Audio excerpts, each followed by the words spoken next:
for Forte 2. አክብሮታዊ ሰላምታችን ይድረሳችሁ የተከበራችሁ የፏፏቴ ቲዩብ ቤተሰቦች ነው። የዕለቱ ሰበር ዜናዎች ወደ እናንተ ማድረስ ጀምረናል። በቅድሚያ አበይት ነጥቦች። የምክክር ኮሚሽነሯ ራሳቸውን ከስልጣን አገለሉ። የምክክር ጉባኤው ሲጀመር ራሳቸውን ለምን አሸሹ? እንመለስበታለን። የአዲስ አበባ ነዋሪዎች ከፍተኛ የደህንነት ስጋት ውስጥ መግባታቸውን ገለጹ። ከፍተኛ ድብደባ፣ ዘረፋ፣ ውክቢያና ነጥቂያ እየደረሰብን ነው አሉ። በዝርዝር እንመለስበታለን። የፌዴራል ባህልና ስፖርት ሚኒስቴር ከፍተኛ ሀብት ብክነትና ሙስና በዋና ኦዲተር ተጋለጠ። ስታዲየሞች ፈርሰዋል፣ የኢትዮጵያን ስፖርት ጥለዋል ተብሏል።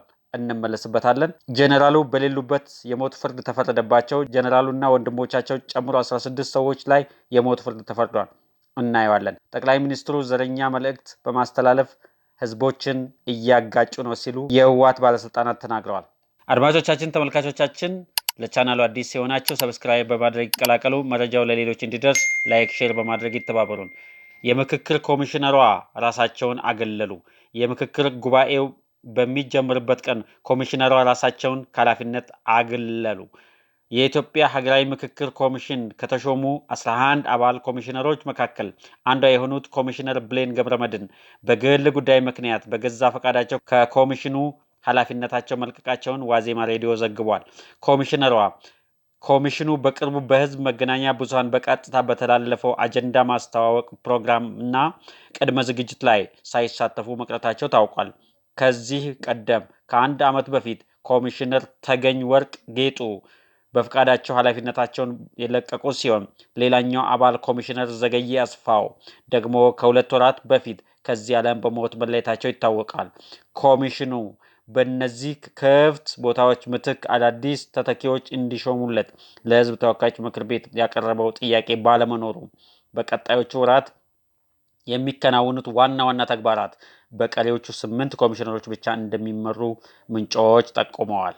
ይህ በእንዲህ እንዳለ ዋናው ሀገራዊ የምክክር ጉባኤ ለማካሄድ ወደ 4000 የሚጠጉ ኢትዮጵያውያን ተመካካሪዎች ናቸው የተባሉ ሰዎች አዲስ አበባ ገብተው ምክክሩ ዛሬ ሐምሌ 9 2018 ጀምሯል ተብሏል። በአዲስ አበባ ነዋሪዎች ከፍተኛ ስጋት ውስጥ መውደቃቸውን ገለጹ። በመዲናዋ በሰላም ወጥቶ መግባት አሳሳቢ ሆኗል። በአዲስ አበባ በተለይም በለሚ ኩራ ክፍለ ከተማ፣ ሰሚት፣ ገርጂ እና አካባቢው ከመቼውም ጊዜ በላይ በተበራከተው የማጅራት መምታት የንጥቂያ ወንጀል የነዋሪውን ደህንነት በክፉኛ እየፈተነ ይገኛል ተብሏል። የወንጀሉ ገጽታና የጸጥታ አካላት እየወሰዱት ያለው እርምጃ ነዋሪዎችና የፖሊስ ኃላፊዎች እያወዛገበ ነው ተባለ። እንደ ነዋሪዎችና ስማቸው እንዳይጠቀስ ከፈለጉ የውስጥ ፖሊስ አባላት ለዛሀበሻ በሰጡት መረጃ የዘረፋው ወንጀል መልኩን ቀይሯል፣ እጅግ አሳሳቢ ደረጃ ላይ ደርሷል ብለዋል።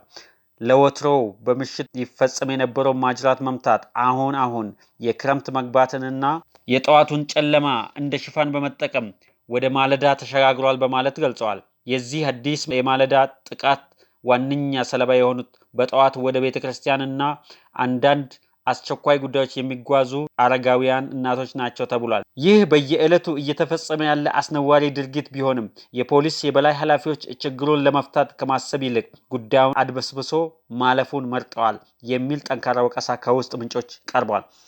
የህዝቡ ስቃይ ዝም ተብሎ ስለታለፈ እና ኃላፊዎች እርምጃ ባለመውሰዳቸው መረጃውን ለሚዲያ አድርሰናል ያሉት የውስጥ ምንጮች ተቋማዊ ቸልተኝነት መኖሩን በጽኑ ተችተዋል። በተነሳው ቸልተኝነትና የዝምታ ክስ ምላሽ የሰጡት የፖሊስ ኃላፊዎች ተቋሙ በምንም መልኩ ዝምታን እንዳልመረጠ አስታውቀዋል። የፌዴራል ባህልና ስፖርት ሚኒስቴር የሙስና ቅሌት ተረጋገጠ። የፌዴራል ዋና ኦዲተር መስሪያ ቤት ያወጣው አዲስ የምርመራ ሪፖርት የባህልና ስፖርት ሚኒስቴር በስፖርት ማዘውተሪያ ስፍራዎች አስተዳደርና በጀት አጠቃቀም ላይ የፈጸመውን ከባድ ኃላፊነት የጎደለው አሰራር እርቃኑን አውጥቶታል። ሚኒስትሩ ሀገራዊ ኮንትራት አስተዳደር ማኑዋል ማዘጋጀት ባለመቻሉ የሀገሪቱ የስፖርት መሰረተ ልማቶች ዓለም አቀፍ ደረጃቸውን እንዳያሟሉና ለከፍተኛ ብልሽት እንዲዳረጉ ማድረጉ በኦዲት ግኝት ተረጋግጧል። የሪፖርቱ አንኳርና አሳሳቢ ግኝት የሚያተኩረው በእግር ኳስ ማዘውተሪያ ስፍራዎች ላይ ነው። በሀገሪቱ ውስጥ ከዓለም አቀፍ አትሌቲክስ እና ከፊፋ እውቅና ያገኙት አደይ አበባና ሀላባ ስታዲየሞች ብቻ ሲሆኑ አብዛኞቹ የክልል ስታዲየሞች ግን ዝቅተኛ የካፍና የፊፋ ቴክኒካል መስፈርትን እንኳን ማሟላት አልቻሉም። የሚኒስቴር መስሪያ ቤቱን ገመና ይበልጥ ያጋለጠው ደግሞ አስከራሚው የበጀት አጠቃቀም ቅራኔ ነው።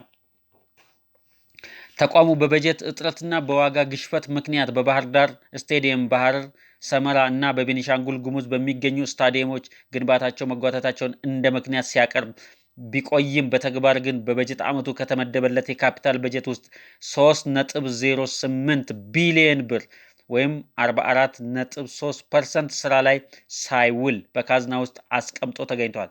በቢሊዮን የሚቆጠር በጀት እያለው ስታዲየሞች እንዲፈርሱና ግንባታዎች እንዲጓተቱ መፍቀዱ ተቋሙ በሀገሪቱ የስፖርት እድገት ላይ የፈጸመውን ታሪካዊ በደል የሚያረጋግጥ ነው ሲል ሪፖርቱ አጥብቆ ኮንኗል።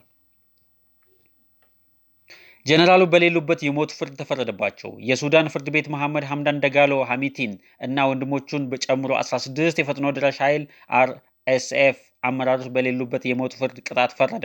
ሰሞኑን በተሰማው የሱዳን ፍርድ ቤት ውሳኔ ግለሰቦች በዳርፉር ክልል ፈጽመዋል በተባሉት ግድያ፣ የጦር ወንጀል፣ በሰብአዊ መብቶች ጥሰት እና በዘር ማጥፋት ወንጀሎች ጥፋተኛ ሆነው በመገኘታቸው እንደሆነ የሱዳን ብሔራዊ የዜና ወኪል ዘግበዋል። ከጎርጎርሳውያኑ 2023 የሱዳን የእርስ በርስ ጦርነት መቀስቀስ ወዲህ በታጣቂ ቡድኑ ከፍተኛ አመራሮች ላይ የፍርድ ውሳኔ ሲያስተላልፍ ይህኛው ለመጀመሪያ ጊዜ ነው ተብሏል። የሞት ፍርድ ከተፈረደባቸው መካከል የፈጥኖ ድራሽ ኃይሉ መሪ ሐምዳን ደጋሎን ወንድምና ምክትል የሆኑት ኢብራሂም ሐምዳን ደጋሎ እንዲሁም በርካታ የጦር መኮንኖች፣ የጎሳ መሪዎች ይገኙበታል።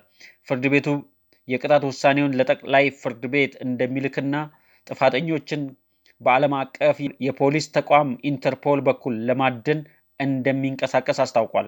በአሁኑ ወቅት 4ኛ ዓመቱን የያዘው የሱዳን ጦርነት በ10 ሺዎች ለሚሆኑ ሰዎች ህልፈት ምክንያት ሲሆን ከ11 ሚሊዮን በላይ ዜጎች በማፈናቀል የዓለማችን የከፋ ረሃብ ቀውስ አስከትሏል ሲል ዶች ቬሌ ዘግቧል። ጠቅላይ ሚኒስትሩ ዘረኛ መልእክት ሆን ብለው ያስተላልፋሉ ሲል ህወሓት ወቀሰ። የህወሓት ሊቀመንበር ደብረጽዮን ገብረ ማርያም ጠቅላይ ሚኒስትሩ በጽኑ አወገዙ። ዘረኛ መልእክቱን ሆን ብለው አስተላልፈዋል ሲሉ ወቀሱ። ዶክተር ደብረጽዮን ጠቅላይ ሚኒስትር አብይ አህመድ አማራ ክልል ደብረ ማርቆስ ከተማ ተገኝተው ባደረጉት ንግግር ዘረኛ መልእክት አስተላልፈዋል በማለት ተናግረዋል። አብይ አህመድ ደብረ ማርቆስ ከተማ የአውሮፕላን ማረፊያ ባስመረቁበት ወቅት ባደረጉት ንግግር ይህ ህዝብ በአጼ ዮሐንስ ጊዜ በነበረበት ሁኔታ ምን እንደደረሰበት ያውቃል ማለታቸው ይታወሳል። አብይ አህመድ አክሎ የማያግባቡ ጉዳዮች ካሉ ሰላማዊና በሰለጠነ የፖለቲካ አግባብ መነጋገር ይቻላል። ከዛ ውጭ ያለው አማራጭ ኢትዮጵያን አይጠቅምም፣ አማራን አይጠቅምም፣ ጎጃምን አይጠቅምም፣ ምስራቅ ጎጃምን አይጠቅምም ሲሉ በዝግጅቱ ላይ ተናግረዋል።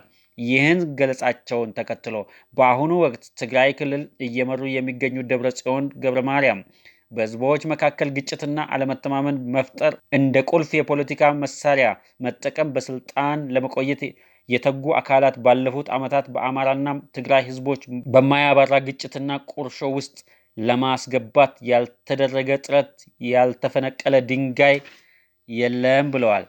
በታሪክና በባህል የተሳሰሩ ወንድማማች ህዝቦች ሁሉንም ውስብስብ የከፋፋዮች ሴራ በማክሸፍ ወንድማዊ ትስስራቸውን አስቀጥለዋል ያሉት የህወሓት ሊቀመንበር እነዚህ ህዝቦችን በማጋጨት የስልጣን ዘመናቸውን ለማራዘም የሚጥሩ አካላት በጊዜያቸው ታላቅ ገድል በመፈጸም የህዝባቸውንና ሀገራቸውን ክብርና ህልውና ያስቀጠሉ የቀድሞ የትግራይ ጀግኖች አመራሮች ስም እያጎደፉ መሆኑን ተናግረዋል። ከእንግዲህ በኋላ በቅጥፈትና በማጭበርበር መቀጠል እንደማያዋጣ በመገንዘብ የሰላምን አማራጭ መንገድ መከተልና ህጋዊና ወቅታዊ ጥያቄዎችን መመለስ ያስፈልጋል ብለዋል።